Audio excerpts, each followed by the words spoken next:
Dumating si Vice President Sara Duterte sa Iglesia ni Cristo Central Office sa Quezon City. Siya ay malugod na tinanggap ng Executive Minister na si kapatid na Eduardo V. Manalo. Muling bumisita ang pangalawang Pangulo upang personal na ihatid ang kanyang pagbati sa Iglesia ni Cristo kaugnay sa pagsapit sa ika-100 at 11 anibersaryo ng pagkatatag nito ngayong buwan ng Hulyo. Ipinagpasalamat niya ang malaking bahagi ng Iglesia ni Cristo sa lipunan upang matulungan ang maraming Pilipino tulad ng isinasagawang pagtulong sa mga labis na nangangailangan sa pamamagitan ng lingap sa mamamayan lalo na sa panahon ng kahirapan at mga nararanasang kalamidad sa bansa. Maging sa iba't ibang panig ng mundo ay nakatutulong ang Iglesia ni Cristo sa mga pamahalaan.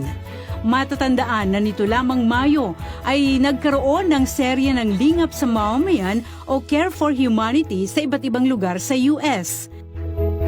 Sinundan ito ng magkakasunod na pagtulong sa Canada.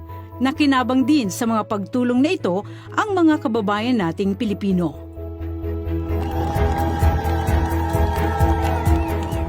Maging sa kontinente ng Africa, kung saan maraming bansa doon ang pinuntahan ng mga kinatawan ng Iglesia ni Cristo para abutan ng tulong ang mga labis na nangangailangan.